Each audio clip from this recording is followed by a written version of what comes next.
Yo,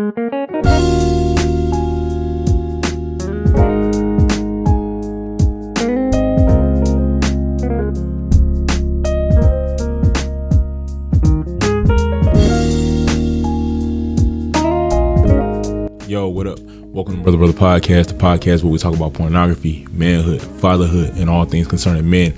I'm your host, Nate Mitchell, aka God Made Artist, and today we're going to talk about abstinence.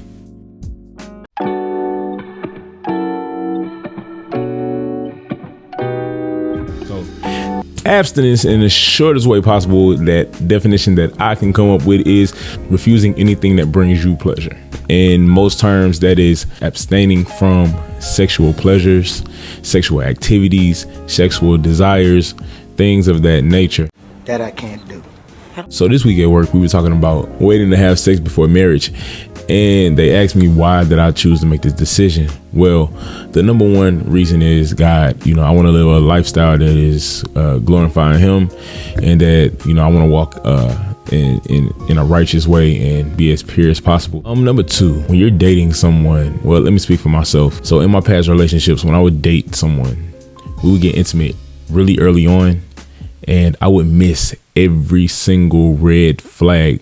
Either I was missing them or I was ignoring them, one of the two, all just because of sex. I wanted to live a righteous lifestyle. I wanted to live a lifestyle that glorified God and God only. I want to make sure that I do things right, and I want to make sure I take my time, and I want to make sure that I don't miss anything or skip over any steps. I catch a lot of slack because I'm 30 and I made the choice to save myself for marriage. I know I have kids, so it's not something that I've done all my life, but this time around, I want to do things the right way. I want to do things that glorifies God. I want to do things that honors my body, honors her body, and so forth. Well, some of my coworkers, they were like, well, abstinence is for women. That's for women. They're supposed to wait to have sex before marriage and blah, blah, blah, blah, blah. False. Absolute false. I do believe that you collect energies, you collect personalities, you collect demons, you collect things from having sexual relationships with people who are not your spouse. It's transferable. You could be somebody who's very positive, who had a great personality, and then all of a sudden you have sex with somebody, and then months later you wondering why you're depressed. You're wondering why you have anxiety. You're wondering why you're acting a certain way. And a lot of times that's because you transferred a spirit. A spirit was transferred over into you, or vice versa. That is one of the main reasons why I decided to be abstinence. Being a man of God, this is something that's really important to me. I don't want to mess up. I don't want to slip up. I don't want to do things too early and prematurely. I believe that when you hold yourself for the person that God has for you, then God will bless what you have, But, I try my best to not put myself in those type of situations.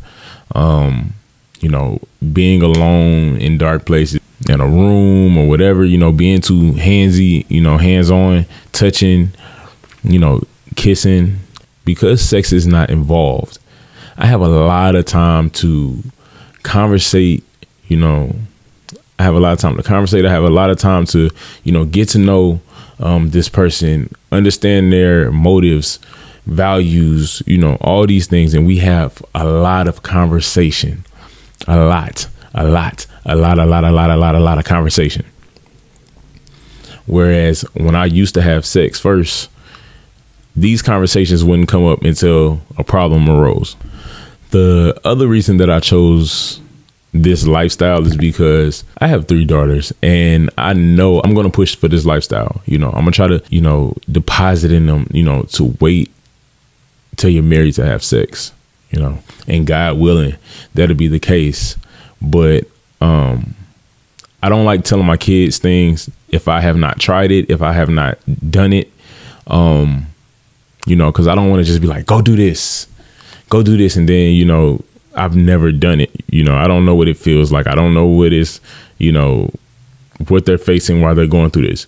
So I prefer that I, go through this before I tell my girls to go through this. So a question you need to ask yourself is, are you doing this for short term or long term? Are you abstaining from sex, for a short period of time? Why are you doing it? Are you doing it because of religion? Are you doing it because it's something that you just want to try? Or is it a fad? Just why? What is your motive behind abstaining from sex? Will your partner or your spouse be okay with abstaining from sex with you? Give your spouse or your partner the respect of choosing if they want to live this lifestyle. It's not a lifestyle for everybody, and everybody does not want to choose this lifestyle.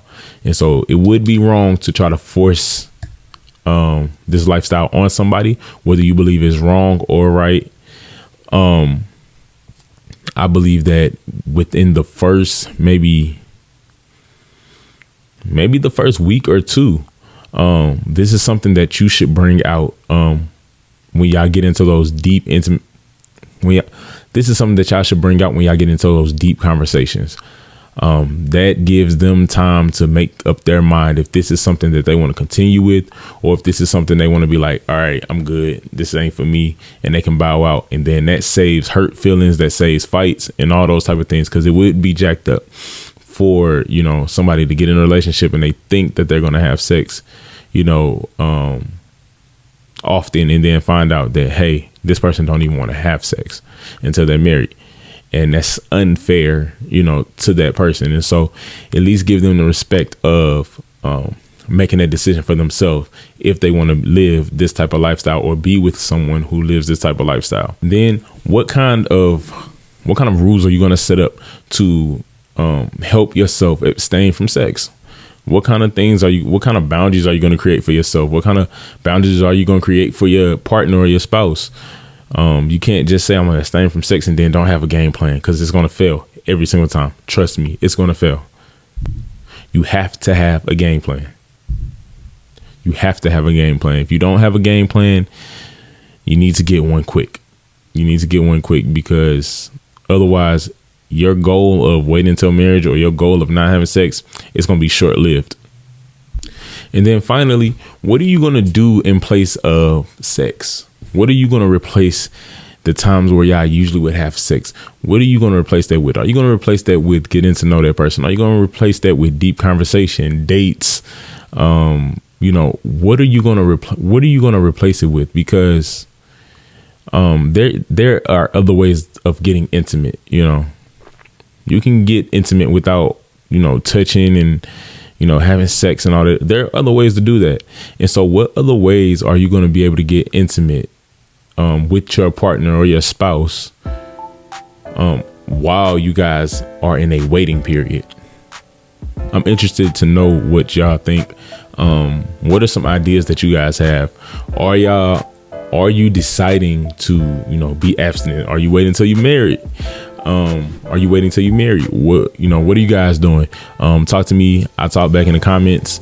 Again, this is not a lifestyle for everybody. It can be if you choose to, and if that's what you want to do. But I believe it's really beneficial to, if you're not gonna at least wait before you have sex in the beginning of your relationships. Get to know the person. Get to know who you sleeping with. Get to know about, some background and some history on that person. Because like I said, having sex with that person, you don't know what you're attaching yourself to, and they don't know who they're attaching themselves to. And so at the end of the day, these are all just tips, tricks, and advice. At the end of the day, do whatever you want to do.